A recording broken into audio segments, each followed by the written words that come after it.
Waalaikumsalam warahmatullahi wabarakatuh.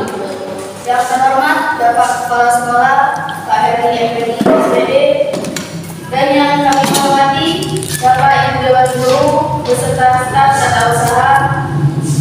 Puji dan syukur alhamdulillah kita panjatkan kehadirat Allah Subhanahu wa taala karena pada hari ini kita bisa hadir dalam kegiatan acara diseminasi budaya positif di Sekolah Pendidikan Guru Penggerak Angkatan ke-9. Sholawat serta salam tak lupa tercurahkan kepada junjungan kita Baginda besar Muhammad SAW. Bapak Ibu Guru yang saya hormati, sebelum kegiatan hari ini dimulai, saya akan membacakan susunan acara. Yang pertama, pembukaan, kemudian menyanyikan lagu kebangsaan Indonesia Raya, sambutan kepala sekolah, pengisian materi oleh Bu Kusnawati SPD, SPDI, dan yang terakhir penutup. Baiklah, menginjak acara yang pertama, marilah kita baca dengan basmalah. Bismillahirrahmanirrahim. Acara yang kedua yaitu menyanyikan lagu kebangsaan Indonesia Raya. Untuk Bapak Ibu Guru, persilakan berdiri. Indonesia Raya. Indonesia tanahku, tanah tumpah darahku. Di sanalah aku berdiri, jadi pandu ibuku.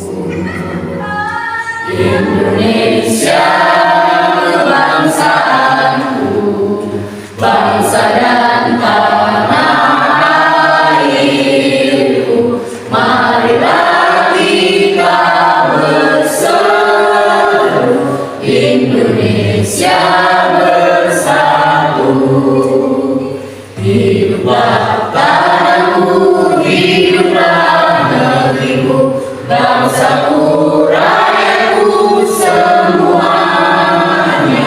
Bangunlah jiwanya, bangunlah badannya untuk Indonesia Raya.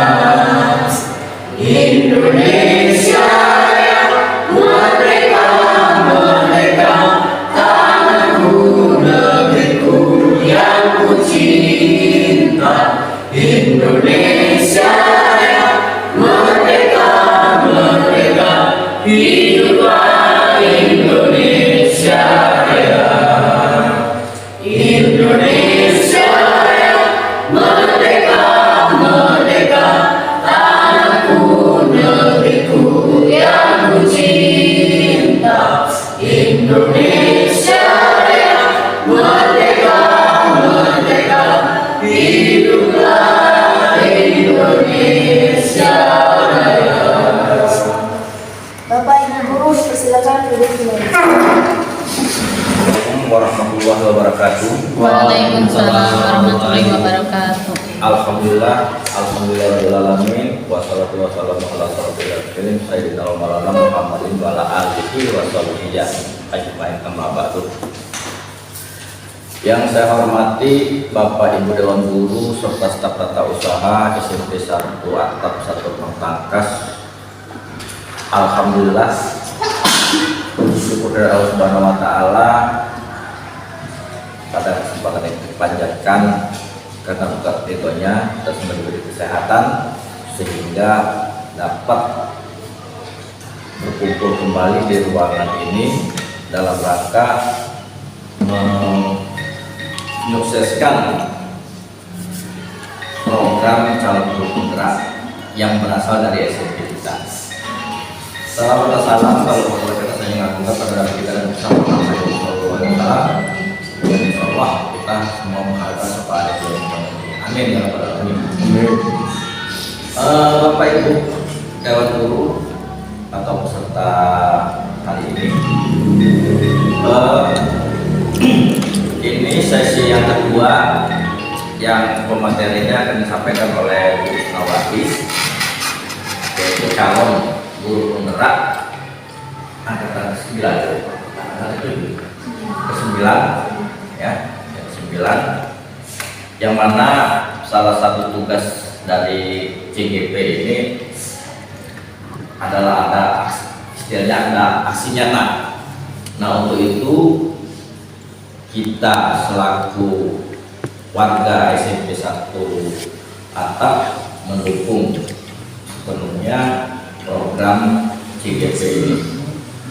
Nah, mudah-mudahan apa yang diinginkan oleh CGP nanti berhasil dengan baik dan dapat ditularkan khususnya untuk SMP kita.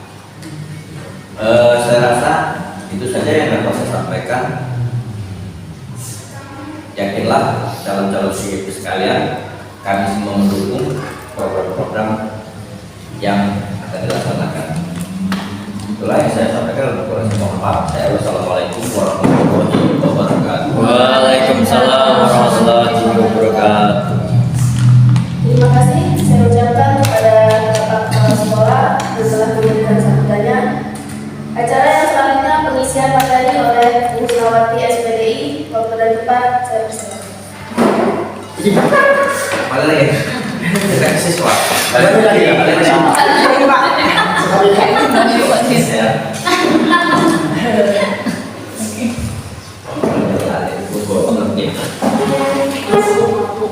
Assalamualaikum warahmatullahi wabarakatuh. Waalaikumsalam warahmatullahi wabarakatuh. Yang terhormat Bapak Kepala Unit SMP 1 Atap Mas, yang saya hormati Bapak Ibu dan KPU SMP 1 Atap Mas. Alhamdulillah pada kesempatan siang hari ini kita dapat berkumpul di ruangan ini untuk menyukseskan acara yang di sini kami dari calon guru penggerak ada kegiatan yang di situ aksi nyata, yaitu kegiatan dari modul 1.4, yaitu aksi nyata yaitu bagi pemahaman kepada guru-guru dan guru-guru sejawat yang ada di SMK 1 Atap ini. Baiklah, terima kasih kepada moderator yang telah memberikan waktu kepada saya untuk menyampaikan sedikit pemahaman, berbagi pemahaman kepada rekan guru dan kepada bapak-bapak sekolah semuanya. Nah, di sini saya Sunawati, calon guru penggerak angkatan 9. Tadinya saya berangkat pada angkatan 7. Nah, di situ baru bisa pendidikan kalau berbeda ini pada angkatan 9. Bapak Ibu guru, Bapak Ibu dewan guru yang saya hormati. Baiklah, di sini setelah kami mempelajari modul 1 ini 1.1, 1.2, 1.3 dan 1.4. Nah, di sini kami akan ada kegiatan aksi nyata, yaitu pada aksi nyata budaya positif. Di sini Bapak Ibu, pada modul 1.4 ini yang akan kami tekankan adalah penularan budaya positif. Budaya positif yang khususnya ada di sekolah kita ini. Budaya positif itu tadinya atau sebelumnya itu sudah ada, ya, sudah ada pada anak-anak dan sudah ada pada sekolah. Nah, di situ marilah kita kembangkan budaya positif ini baik di lingkungan kelas maupun di lingkungan sekolah. Nah, di sini siapa yang akan memperkasai? Yang kita inilah Bapak Ibu. Kita inilah guru-guru inilah yang memperkasai budaya-budaya positif itu yang ada pada murid. Di sini ya perubahan paradigma sesuai yang telah disampaikan oleh rekan guru CGP tadi, ya, perubahan paradigma teori kontrol. Nah, di sini teori kontrol, teori pilihan atau ilusi kontrol, ya, jangan ketawa Bu Miss Tiwi, ya. Ilusi kontrol adalah mengontrol murid. Jadi tugas kita itu mengontrol murid. Bagaimana ilusi guru itu dalam mengontrol murid, kemudian ilusi bahwa kritik dan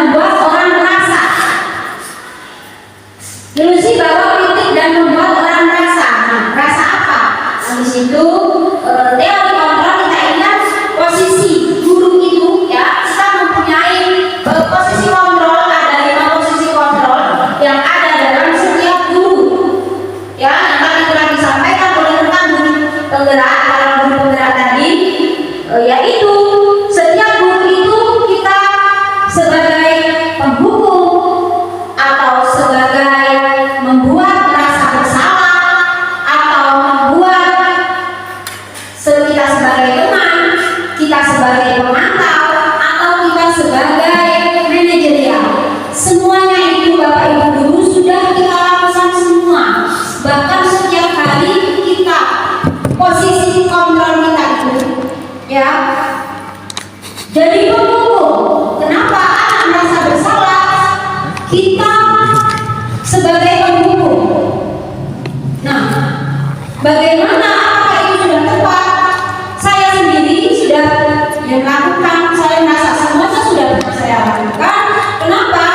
Selama saya belum mengikuti guru penggerak, program guru penggerak ini, semua teori-teori itu rupanya sudah pernah kita lakukan semua. Tetapi kita belum menyadari ada di posisi mana posisi kita pada saat itu. Ketika ada anak merasa bersalah, ya, apakah kita itu sebagai penghukum, apakah kita itu sebagai pemantau, apakah kita itu sebagai teman, atau kita sebagai manajer.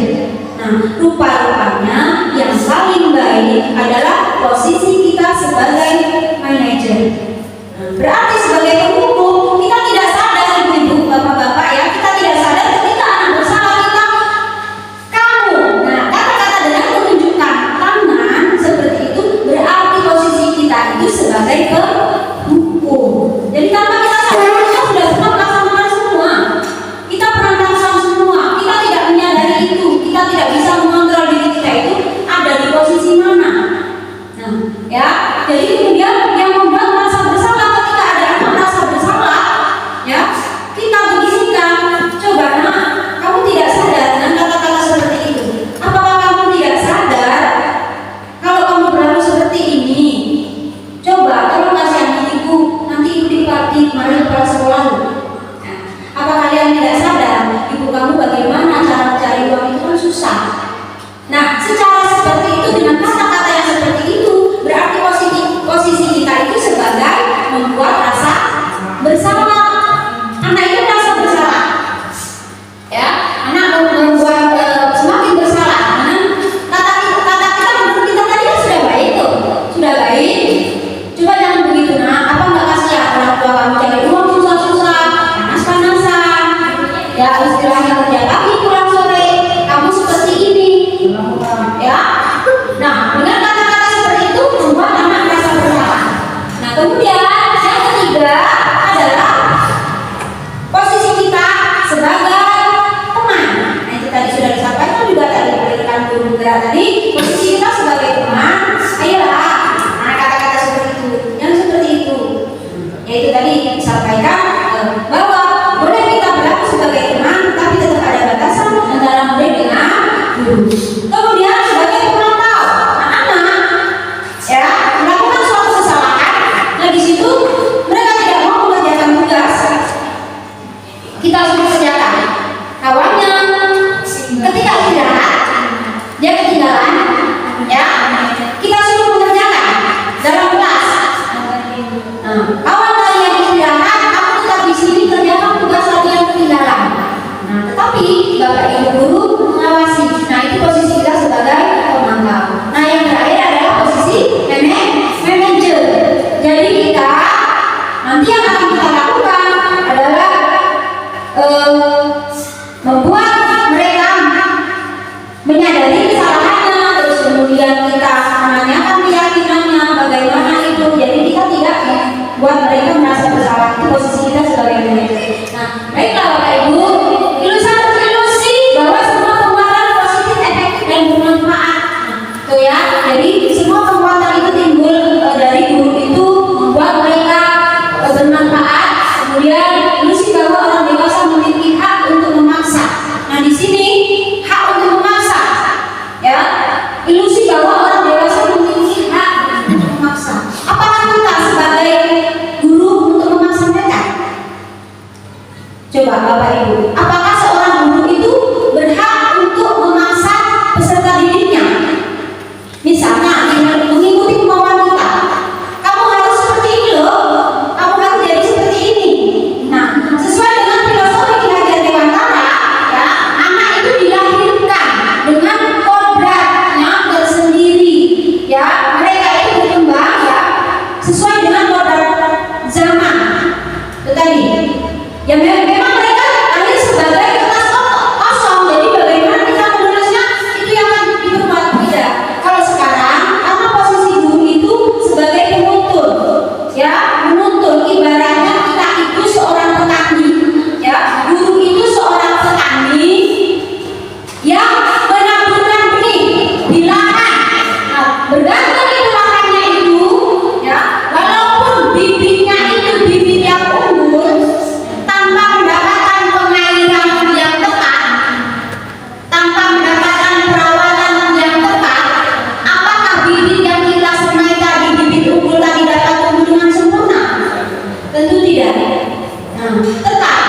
walaupun bibit itu biasa saja ya, bukan berasal dari bibit yang unggul, mendapatkan pengairan, cahaya matahari yang cukup, kita pupuk, kita sirami, kita rawat setiap hari, jelas hasilnya akan maksimal.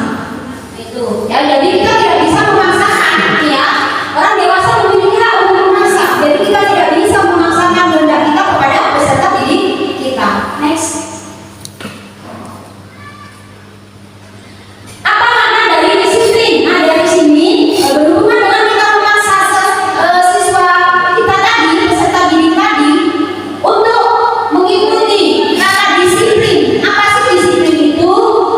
Disiplin berasal dari bahasa Latin yang artinya belajar. Di sini ya, jadi mengikuti peraturan yang ada di sekolah yang sudah dibuat beserta kata. Nah, mereka perlu disiplin. Ketika kita menyuruh anak atau menghendaki anak dalam berdisiplin, kita harus memulai dari diri kita sendiri. Terus terang Bu, Bapak-bapak, Ibu-ibu ya. Jadi kalau kita memberikan contoh yang baik, kita mulai disiplin dari diri kita sendiri ya, mulai dari diri kita, insya Allah peserta didik kita itu akan mengikuti. Kemudian disiplin diri membuat makna asal dari kata ini berkonotasi dengan disiplin diri dari murid. Disiplin diri membuat orang dari potensinya menuju sebuah tujuan apa yang dia hendaki. Nanti ya, disiplin yang harus kita terapkan. Disiplin dalam hal apa? Dalam hal apa saja ya, terutama kalau tentang anak sekolah adalah disiplin waktu. Nah itu ya, dalam disiplin berpakaian, disiplin waktu. Nah itu sangat penting sekali. Kenapa? Karena kita akan mencapai tujuan akhir dari sekolah kita itu apa? Ketika kemarin ya, dalam mempelajari di modul 1.4 kemarin, kita sudah melakukan pertemuan yaitu membuat kesepakatan, yaitu sebuah visi ya. Di sekolah kita sudah mempunyai visi sekolah kita itu mantap ya. Nah, itu jadi bagaimana mewujudkan visi dan misi tersebut, jadi harus ada kolaborasi. Dan di sini kolaborasi saya sebagai calon guru penggerak dengan rekan sejawat dengan Bapak Ibu guru semua yang harus kita bangun. Gunanya apa? Untuk mewujudkan suatu visi tadi, Bapak Ibu guru. Namun dalam budaya kita, kata disiplin telah berubah menjadi sesuatu yang dilakukan seseorang pada orang lain untuk mendapatkan kepatuhan. Nah, di sini biasanya mereka hanya patuh saja ya. Kecenderungan umum adalah menghubungkan kata disiplin dengan ketidaknyamanan. Mereka takut mungkin karena biar tidak dihukum ya, takut dengan hukuman. Mereka tadi ada kata-kata hukuman, restitusi dan konsekuensi. Nah itu ya. Kemudian bukan apa yang kita hargai atau pencapaian suatu tujuan mulia.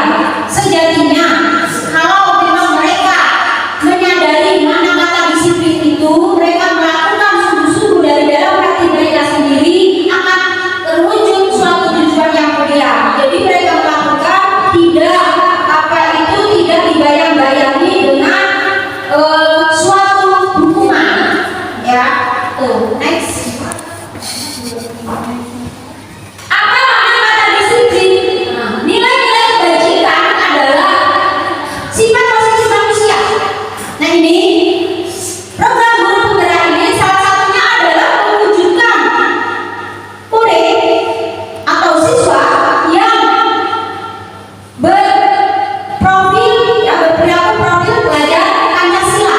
Apa itu? Beriman bertakwa pada Tuhan Yang Maha Esa dan berakhlak mulia. Nah di sini ini yang paling penting sekali Bapak Ibu, berakhlak mulia. Kenapa?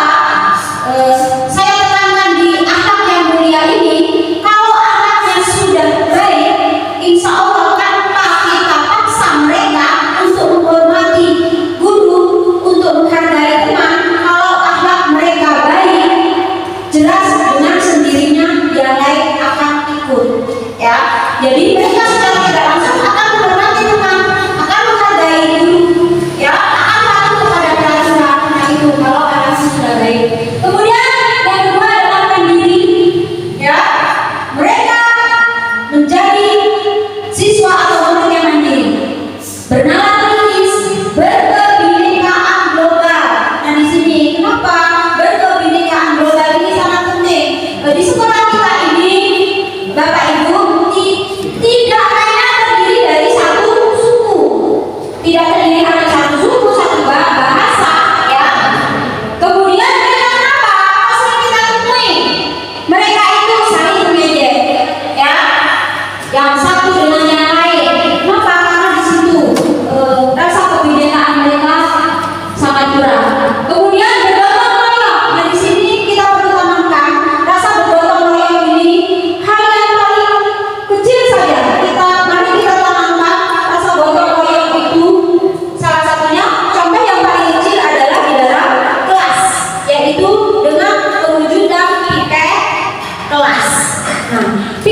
Tuh, itu adalah ini motivasi.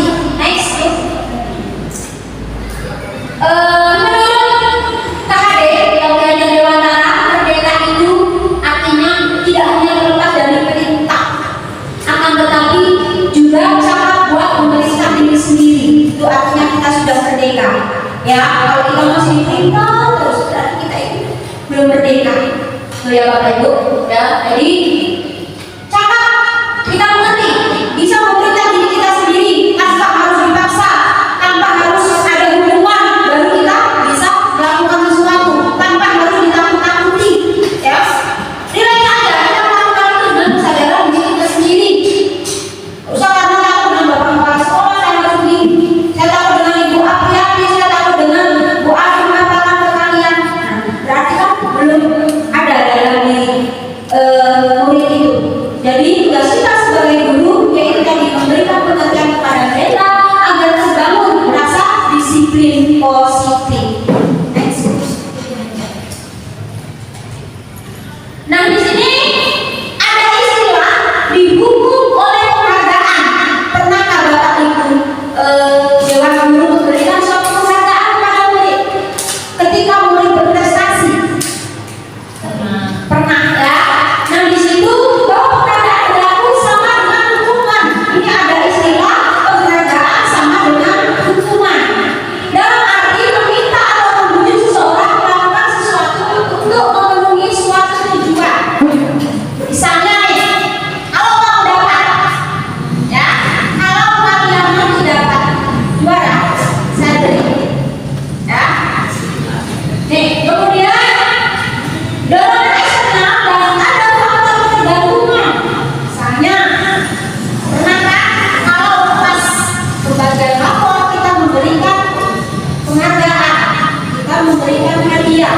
Nah di situ rupanya mereka itu ya berpendapat ya dihukum dengan penghargaan itu. Kenapa? Ya di sini ada pengaruhnya rupanya, pengaruh jangka panjang. Ya ada penghargaan itu mendukung, ada penghargaan mengurangi ketepatan, penghargaan tidak efektif, penghargaan merusak hubungan. Nah ini rupanya itu ya beberapa dampak dari pemberian penghargaan itu yang secara menurut kita sudah baik. Memberikan penghargaan kepada siswa nih, siswa yang berprestasi kita beri penghargaan, kita beri hadiah berupa misalnya yang dapat juara pertama kita beri hadiah apa, juara kedua, juara ketiga. Rupanya ada pengaruhnya, pengaruh jangka pendek, pengaruh penghargaan itu mendukung bagi yang mendapatkan itu tadi ya, penghargaan mengurangi ketepatan. Nah itu next Bu.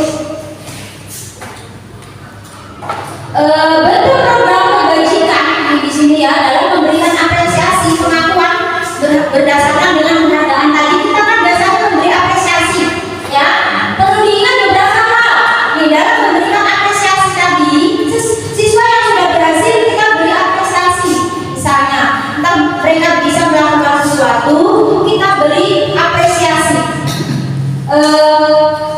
Ada beberapa hal yaitu beri dukungan secara khusus. Misalnya kita panggil ya, kita beri kata-kata, kemudian beri pengakuan secara pribadi, bagus itu. Nah ya secara tidak langsung ya, beri pengakuan kepada semua murid nih ya, apa sejarah kelas. Oh inilah yang berprestasi, inilah yang bagus nih, beri pengakuan.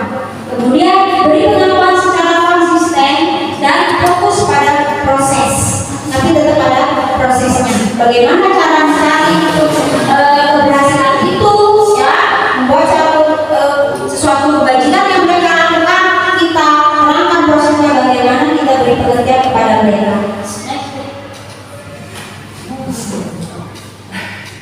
Di sini ada beberapa contoh apresiasi.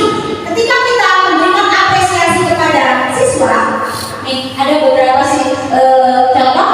Nih misalnya kemarin saya perhatikan kamu begini, ya. Kemudian saya menghargai, terima kasih ya untuk ini. Itu ya Bu. Kemudian yang kebajikan, rasa empati itu besar sekali. Kamu sudah menolong kawan kamu.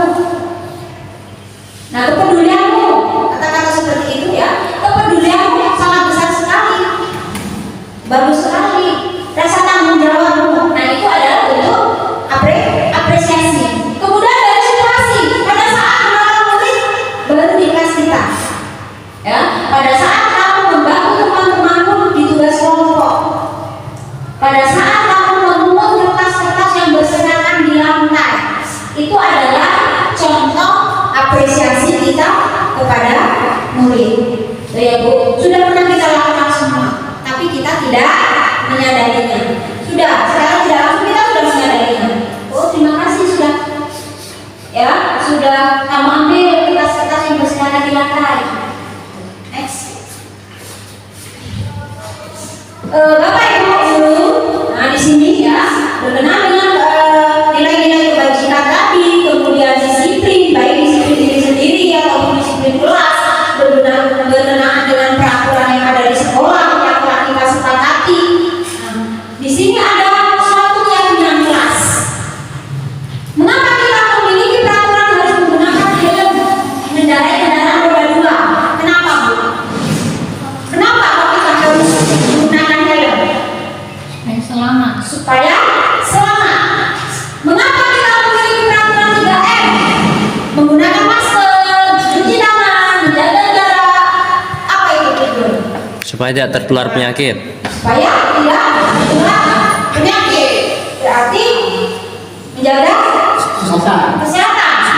Mengapa kita memiliki peraturan harus datang tepat waktu pada saat mengikuti pelatihan? Disiplin. Disiplin.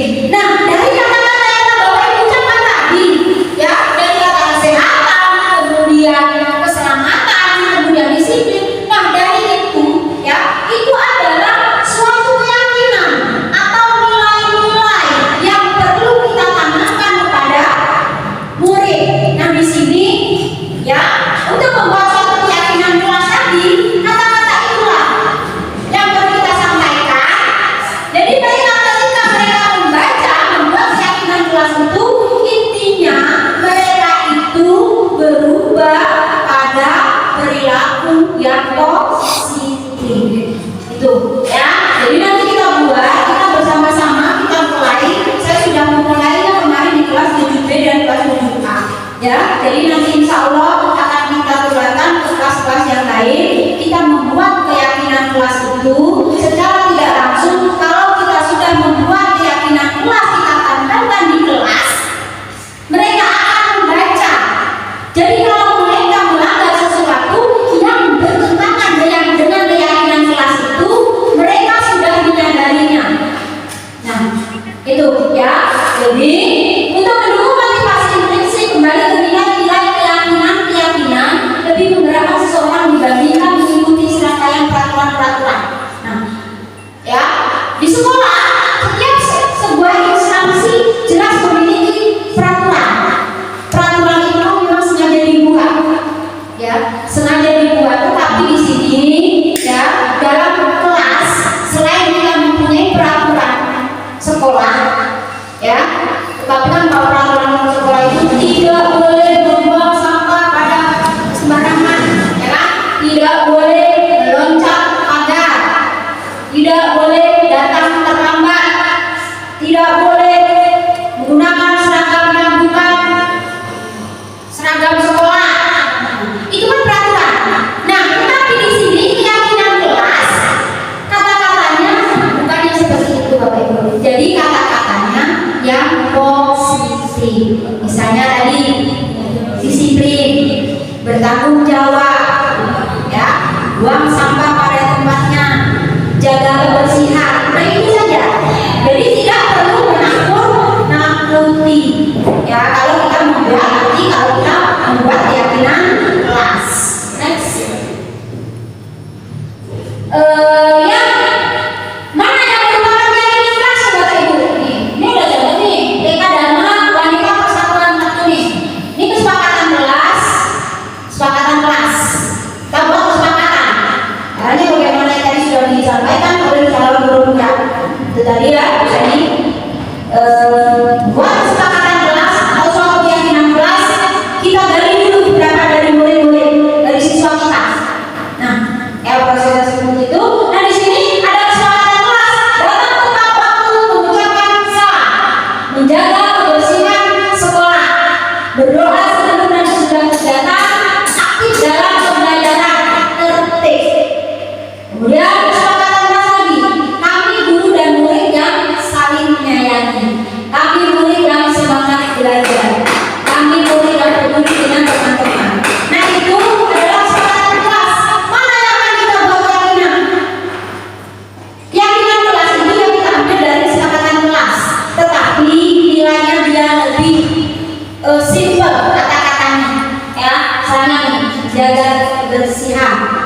kebersihan saja atau saling menyayangi. Itu saja kata-katanya yang simple ya. Kemudian semangat. Nah di situ kan ada nilai-nilai positif ya. Itu kegiatan dalam kegiatan kelas ini peraturan. Ini peraturan ya, tadi sudah saya sampaikan. Peraturan selalu kembalikan buku ke tempatnya. Nah, keyakinan kelasnya adalah tanggung jawab. Dilarang mengganggu orang lain. Itu adalah peraturan. Keyakinan kelasnya menghormati orang lain. Hadir di sekolah 15 menit sebelum pembelajaran dimulai. Nah, di situ asalnya penambahannya menghormati orang lain dan berkomitmen. Kemudian dilarang melakukan kekerasan. Itu peraturannya.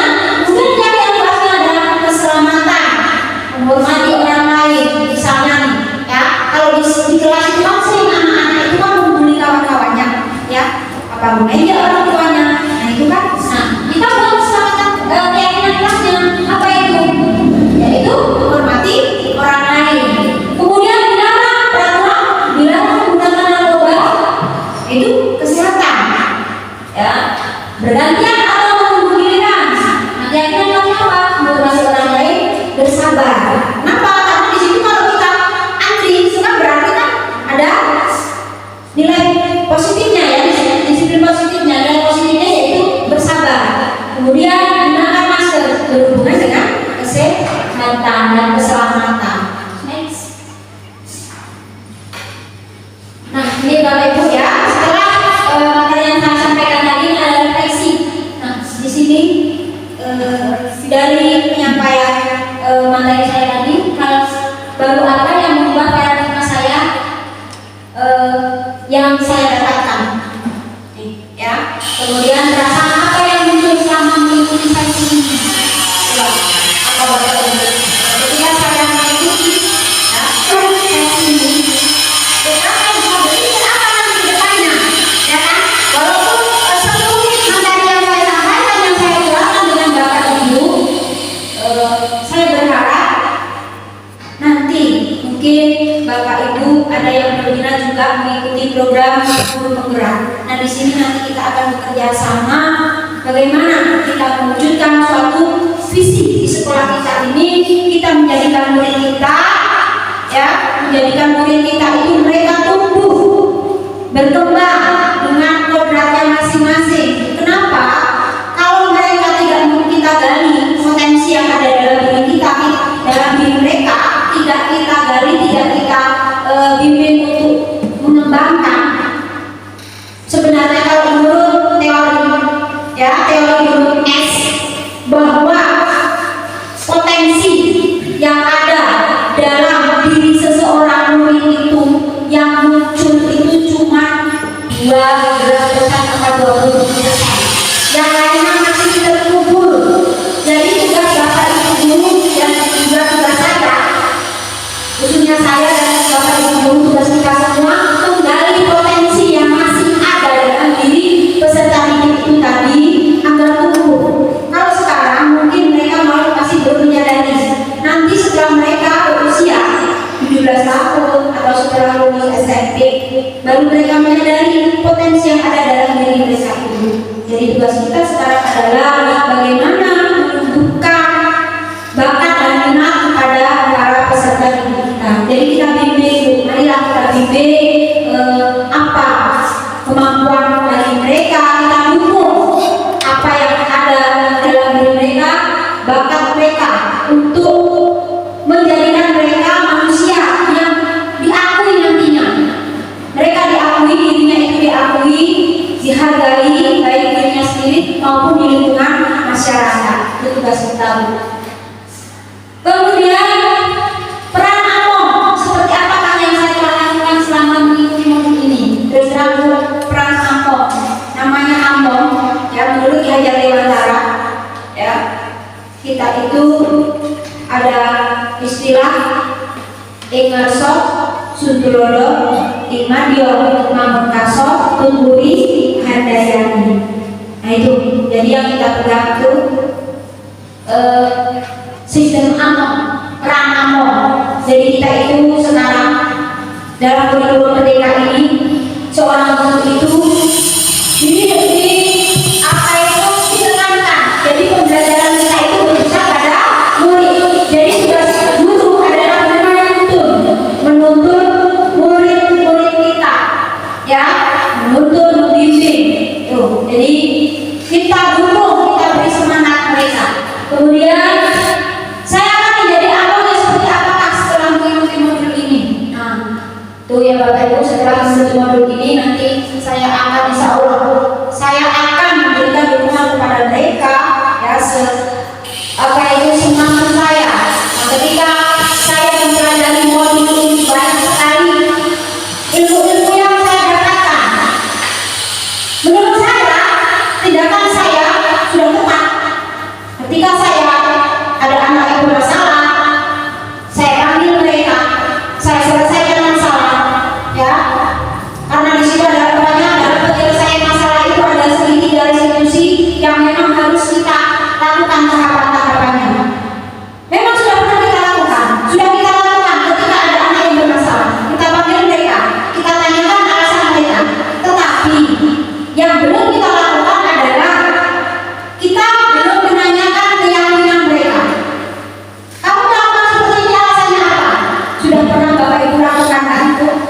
Apa alasannya? Nah, yang belum kita lakukan adalah keyakinannya. Nah, itu yang perlu kita perbaiki Bapak Ibu. Nah, begitu saja penyampaian dari saya. Kalau ada yang belum paham, ya, atau belum jelas, nanti kita bisa sharing lagi Bapak Ibu, ya.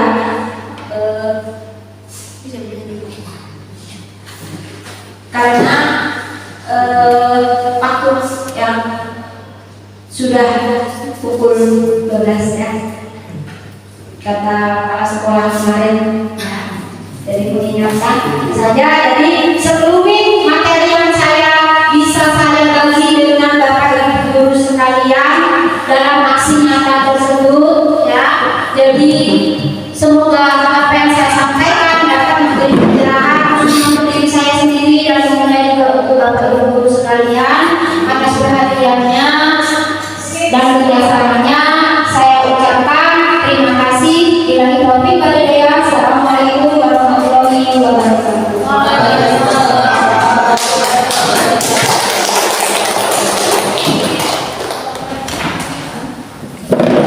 Salah apa lagi kemudian Baiklah, itulah diceritakan tadi oleh Bu Mawati yang menjadi acara yang terakhir penutup. Maka kita tutup acara ini pada hari ini dengan melafazkan hamdalah. Baiklah, sebelum saya tutup acara ini, saya selalu berdoa minta maaf jika mau kesalahan. Kepada Allah saya mohon ampun. Saya akhiri, wassalamualaikum warahmatullahi wabarakatuh. Waalaikumsalam warahmatullahi wabarakatuh.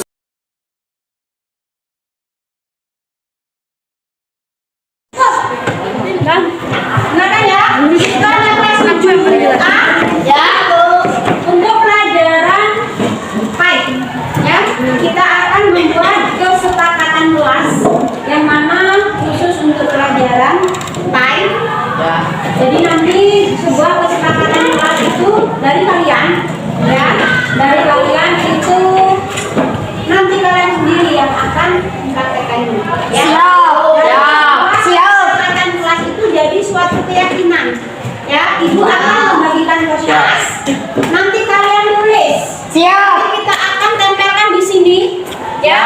Dari apa ide yang kalian tuangkan di kertas ini nanti kita ambil, kita seleksi yang mana dari nilai-nilai yang telah kalian tuliskan tadi akan kita buat suatu keyakinan, ya. Contohnya begini, ya.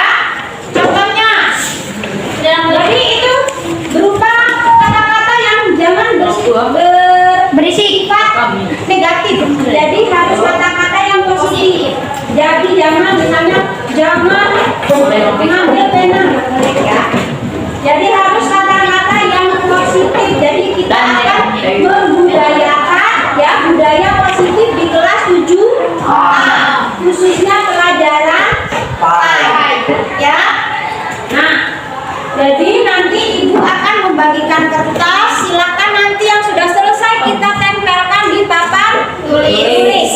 Silakan. Satu atau dua misalnya. Hadir tepat waktu di sini ya. Ini contohnya. Terus udah Bu, jawab. Dan dapat dipercaya. Ya. Apa itu? Nah, pokoknya kata-kata yang bersifat positif. Apa positif? Jadi kita akan membuat suatu budaya positif. Ya, jadi kalau budaya positif itu yang hal-hal yang menuju ke arah yang lebih Baik.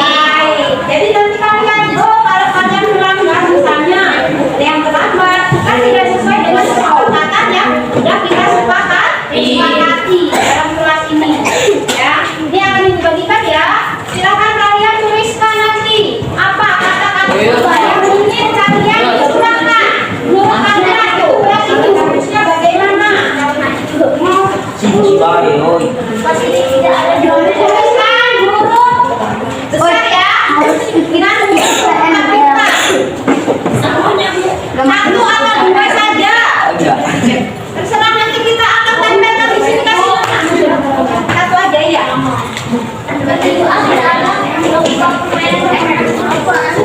Nggak buat turnamen Bu di sekolah ini. Boleh kan Bu? Turnamen itu mau Bu di sini. Mau dibayar di sini.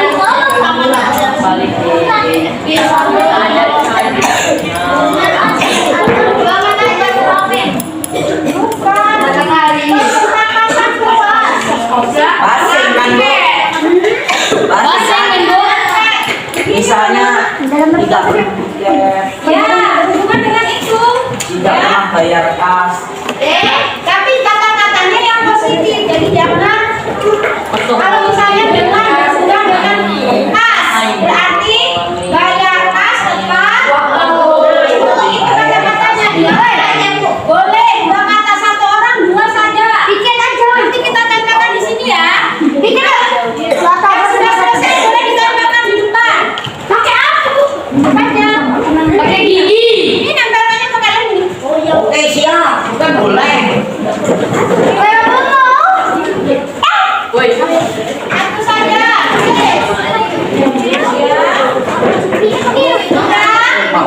Satu saja boleh, satu anak boleh tempelkan. Kalau yang sudah boleh ditempelkan di papan boleh. Ya, masih nonton kan? Gak usah, nggak kasih nggak apa-apa. Bu, tiket berapa nanti?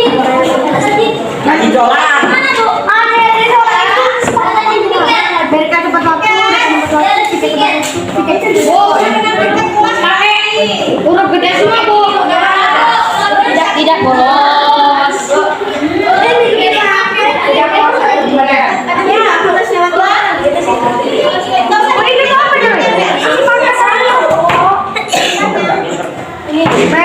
Cepat waktu.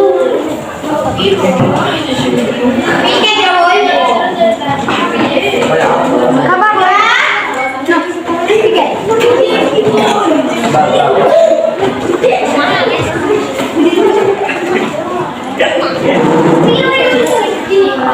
Oh, gitu nah. Di kanan.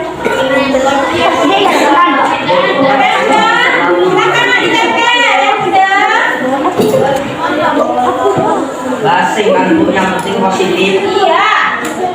Maksudnya untuk perubahan di kelas ini loh, biar menuju yang lebih baik. Oke.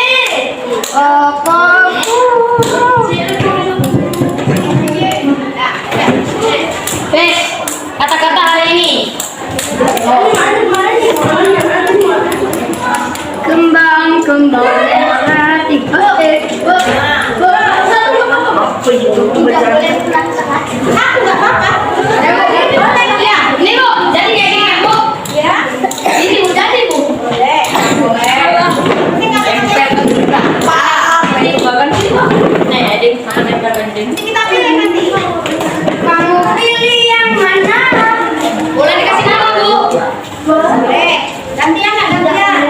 Nama saya manusia. Oke. Yang sudah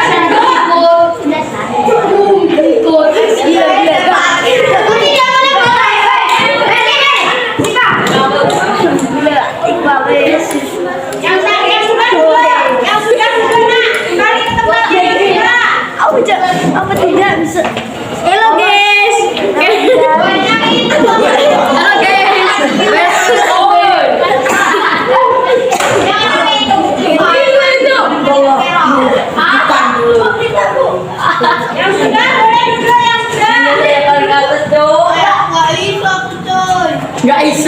Tidak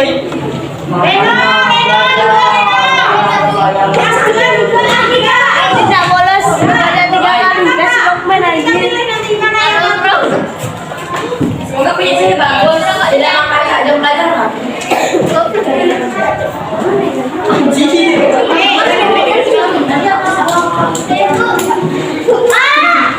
Yang sudah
Yang sangat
bolos itu kan peraturan ya, dalam peraturan kelas.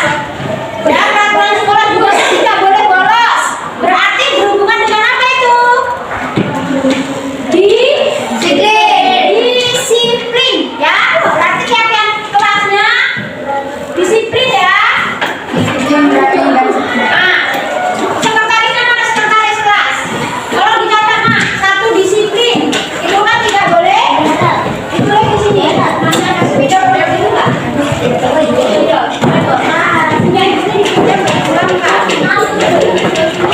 Disiplin berhubungan dengan disiplin ya. Kalau tidak boleh bolos berarti berhubungan dengan disiplin ya kan.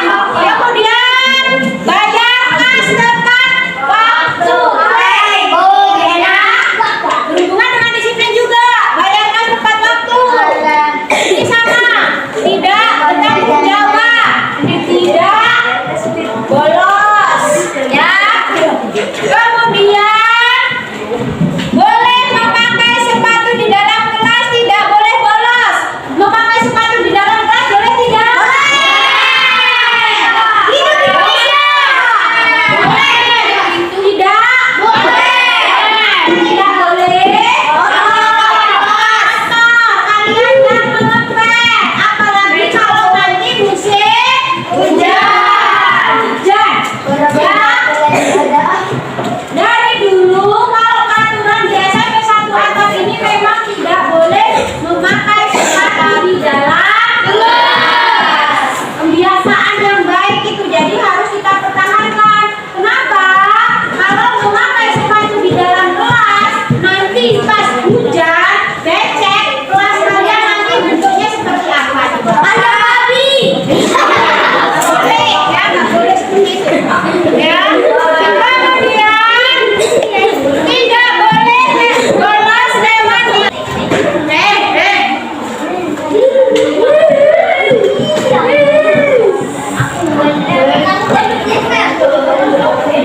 kata-katanya bagus, semangat belajar. Dengan semangat ya. Itu kan yang satu yang mana juga?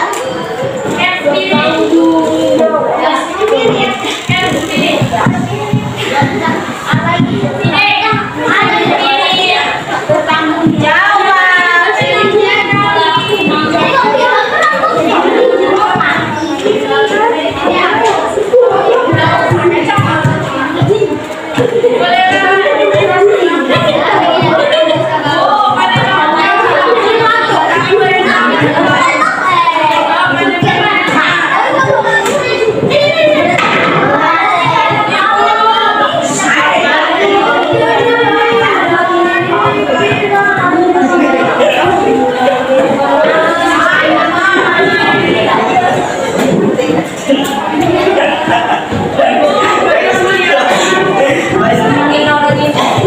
Kalau keluar itu kan sama saja tadi ya, tidak disiplin ya. Kalau keluar masuk tanpa izin namanya tidak disiplin. Berarti tidak sesuai dengan keyakinan kelas yang kalian buat. Kalau ini nanti sudah jadi, kalian nanti akan menjadi pribadi yang lebih baik. Kenapa? Dari nilai-nilai kelas yang sudah kalian sepakati tadi, dari suatu keyakinan tadi, kalian secara tidak langsung akan menaati, ya, menerapkan dalam diri kalian. Insya Allah itu kalau kalian menerapkan dalam keseharian kalian akan menjadi siswa yang berpribadi baik. Karena itu semuanya ada nilai-nilai positif. Karena namanya nilai positif itu adalah nilai yang baik.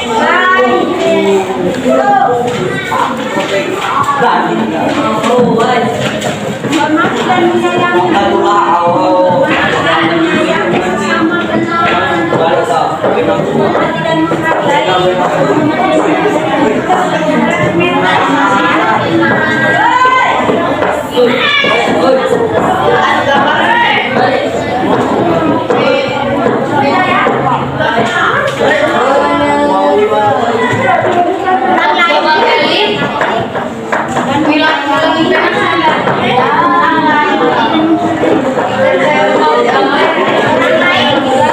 Orang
Ini kan masih ada yang belum lunas kok. Ya, Bu, bajunya udah lunas. Lunasin dulu ya, woi. Oh, Bu, bajunya dulu.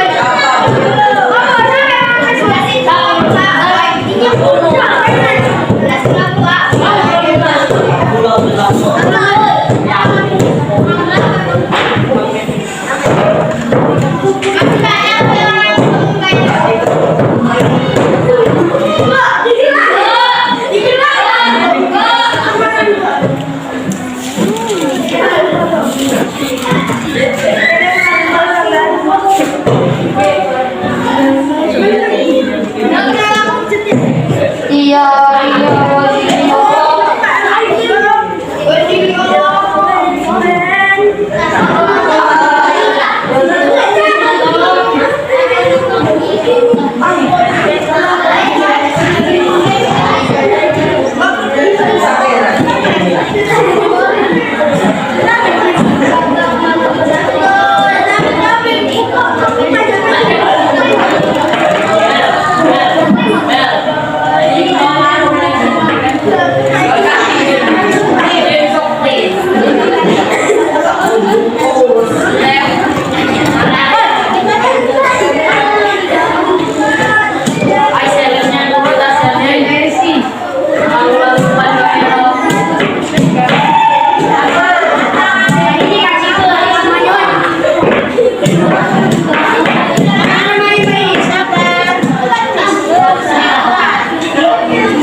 Yang menimpa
A